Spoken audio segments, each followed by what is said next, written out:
Well, Uddhav Thackeray and Raj Thackeray have reunited today after 20 years. Thackeray is coming together, and this is Raj Thackeray's first appearance after MNS came under scrutiny for its workers assaulting a shopkeeper and then also attacking an entrepreneur's office yesterday night. In fact, Uddhav Thackeray has said that the unity of the brothers is here to stay. In fact, Thackerays have reunited over Hindi imposition. It's the Marathi pride that has brought them together. Uddhav Thackeray has also slammed Eknath Shinde's Jai Gujarat remark. Let's bring in our guests here. Amitabh Tiwari, who's a political analyst, joins us. We also have my colleague Saurabh Gupta joining us from the newsroom. He has covered Maharashtra for several years.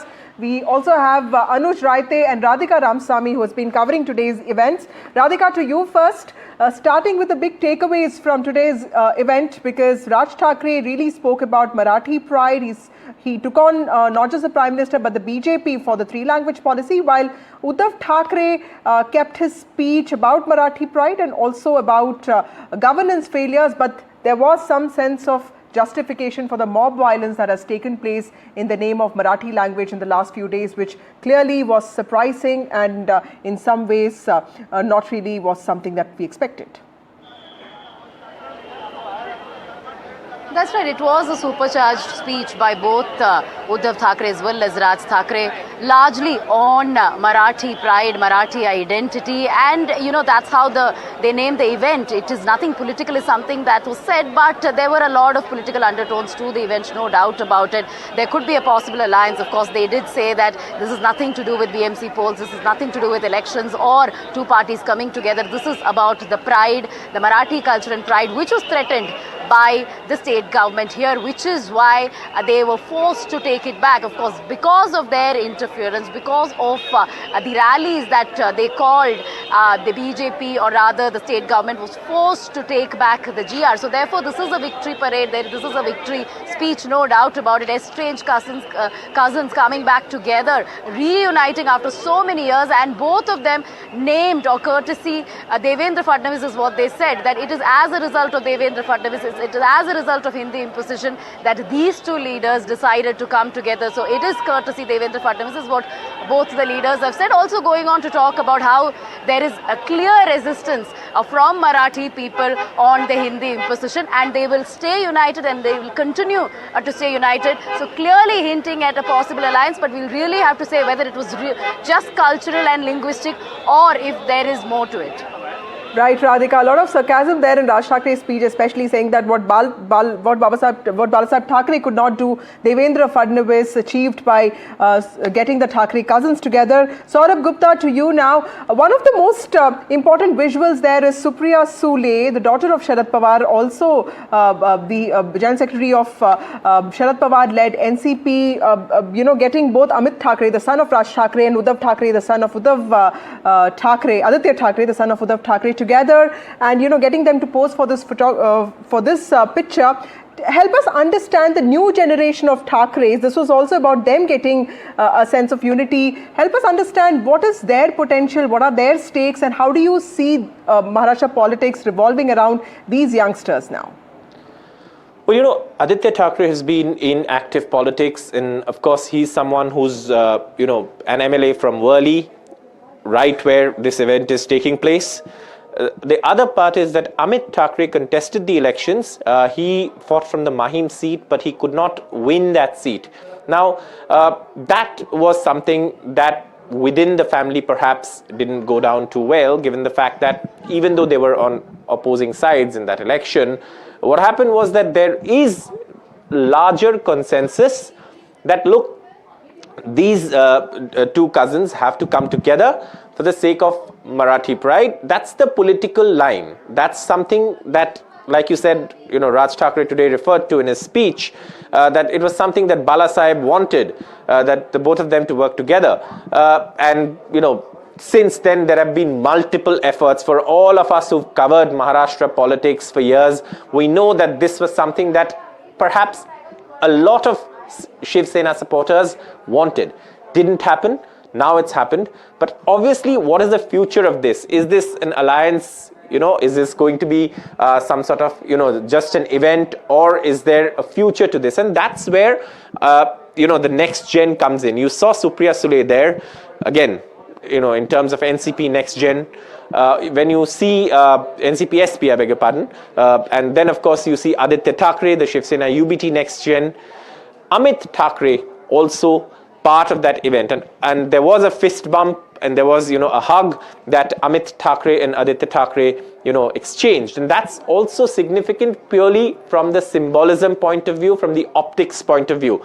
Today's event was all about optics. It was all about political symbolism. It was all about these high rhetoric speeches that the Shiv Sena is known for, that Balasaheb was known for, and that's something that has energized cadres in the past. Now, yes, there is a BMC election coming up. Yes, these, today's rally, there were, obviously, it was told that this has got nothing to do with elections, but the larger symbolism, the larger political optics of the two cousins coming together, and the next gen sort of also complementing that is very important in terms of Maharashtra politics.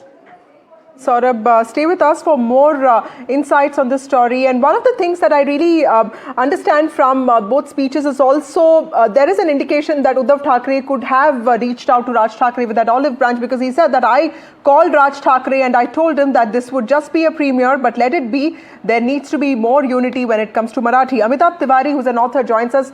Amitabh, is this a political compulsion for the Thackeray cousins, because both their the dividends, electoral dividends, have sharply declined for these parties, or do you see this as a new realignment in Maharashtra politics?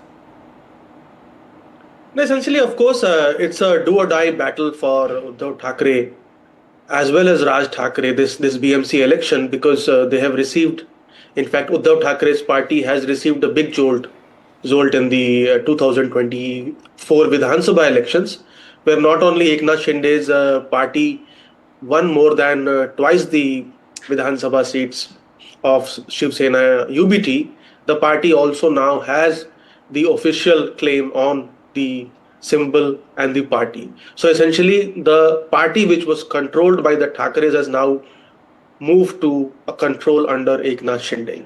So if the two brothers do not unite, what is likely to happen is that the demographics of Mumbai has changed over the years. Now the population is largely on an approximate basis 40% Marathi speaking community, 20% Muslims, and 40% of outsiders or Gujaratis, North Indians, Marwadis, etc. So with Eknath Shinde announcing that he would contest the BMC as part of Mahayuti, what is likely to happen if the two brothers were contesting separately, the Marathi Manus vote would likely be split between these three parties, which would have helped or perhaps help the Mahayuti or the BJP to win in this BMC election. And if that happens, then what happens is that it gives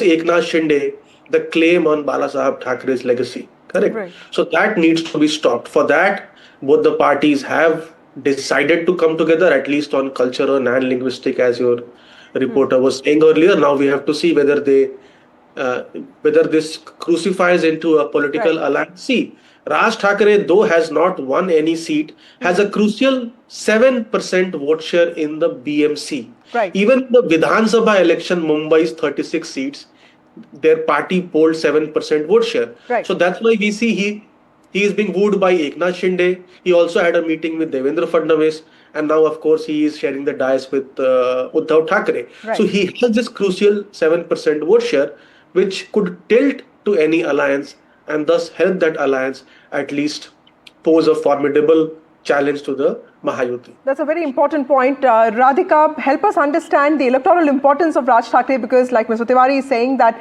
in BMC, he does have a stake, although he hasn't won any seat. Also, the municipal corporation elections that are coming up in various other districts and cities of Maharashtra, be it Nagpur or Pune, where in the past, Mr. Thackeray, Raj Thackeray, has had some say. Absolutely. Raj Thackeray has had some say on local body elections, on civic body elections in Mumbai as well. BMC elections have not happened for quite some time, so that is highly anticipated. And it has traditionally been governed by Shiv Sena. Shiv Sena has a lot of say here, but post the split and elections happening, so that is going to be very, very significant. Will UBT Sena, with this linguistic approach, be able to get hold of the BMC this time, along with the help of MNS, if they decide to ally together before the local body polls? That remains to be seen. But electorally, we know for a fact that in assembly elections, Shiv Sena, UBT has just 20 seats at this point, so they did not do so well. Raj Thackeray, not just this time, the last time too, 0 votes.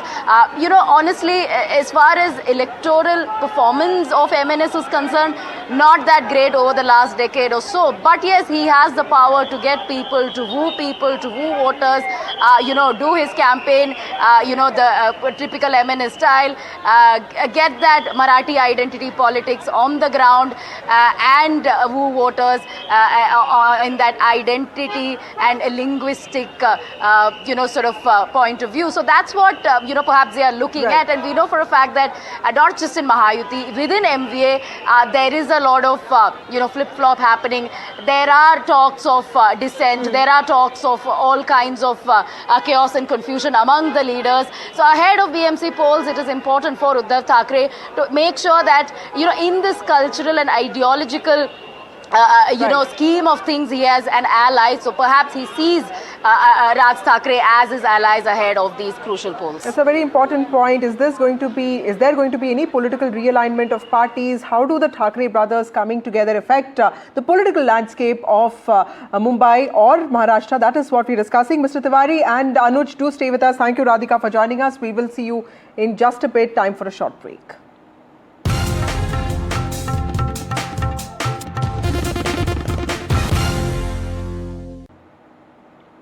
Well, the Thackeray brothers have come together for a victory rally on Marathi pride after 20 long years. Is this going to be permanent? Is this a sense that there is going to be some political realignment in the state, or this is just for the BMC polls?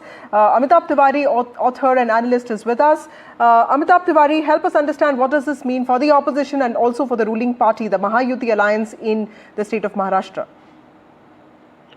No, see, essentially, if you see for the opposition, Uddhav Thackeray is part of the MVA. Now, whether Raj Thackeray joins MVA or the Shiv Sena UBT comes out of MVA and these two brothers have a separate bloc or an alliance. So if that happens, then we will see a three-cornered contest in BMC. The Mahayuti, the Thackeray brothers and the Mahavikas Aghadi comprising Congress and the NCP.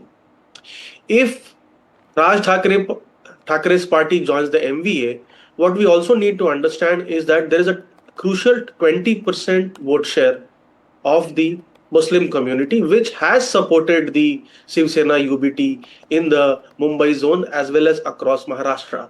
Now, Raj has earlier in the past had a very strong stance, correct, against the Muslim community. So whether that would disturb the alliance prospects, but again, a counterpoint could be that the minorities do not have significant choice apart from a SP or an AIMIM, that also on a few seats only. So this has to be seen whether these two brothers join the MVA or choose to stay out of it. For the ruling alliance, what it does is that it does in a way pose some challenge. Otherwise, if these two brothers were contesting separately, then it would have been an easier path for the Mahayuti, because the 40% outsiders or non-Marathi, Gujaratis, Rajasthani, North Indian vote, plus a slice of the Marathi Manus vote, which would have accrued to Shiv Sena's Eknath Shinde's faction. Right. Mr. Tiwari, MNS won about 13 seats in the 2009 assembly elections in Maharashtra, but in 2019, which is just 10 years later, it was reduced to just one seat.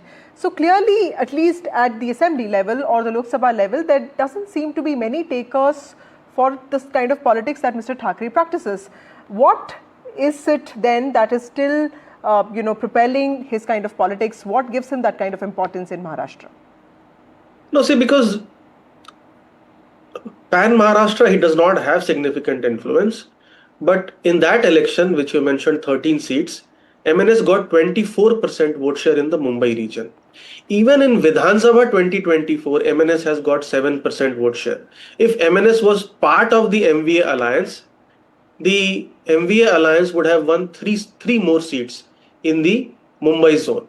So there is a section of the Marathi Manos which feels or which echoes his sentiment that the outsiders now have control over Maharashtra, and with this Hindi imposition thing also, this has given a chance to the brothers to unite. So there is a section, a small section, let's say 7%, 8% within Mumbai for sure, who, because Balasaheb Thackeray started his politics from here, has this legacy and this emotional connect also with these two brothers. Correct. So now 23% vote share SHS UBT got and 7% vote share MNS got in the Vidhan Sabha election. Now this is likely to be a more hyper local election than the Vidhan Sabha. So they have a combined 30% vote share. Correct. 50% with Mahayuti, 30% with these two brothers, and around 20% with Congress, NCP, SP and other parties. So his 7% in a very hyper local contest where candidates matter, and with this environment of an Hindi opposition, control of Gujaratis and the Marathi Manus, who is Eknath Shinde, being denied the chief ministerial chair. Absolutely. And you're right, Mr. Tiwari, because if you consider the local elections that took place between 2015 to 2017, MNS seems to have done slightly better, at least in MNC, winning about 7 seats. Nashik specifically, when it won 40 seats in 2012, and then in 2017 it still wins about 5 seats. And there are also places like Pune, Kalyan, Dombivli, where the party seems to have at least made some marks. So clearly at a hyper local level, MNS will have a little bit of influence, which is why it is seeking political relevance, and which is what is something that is attracting Uddhav Thackeray to also build those bridges with his estranged cousin. With that, it's time for a short break. Thank you, Mr. Tiwari, for joining us. We'll see you on the other side of this break.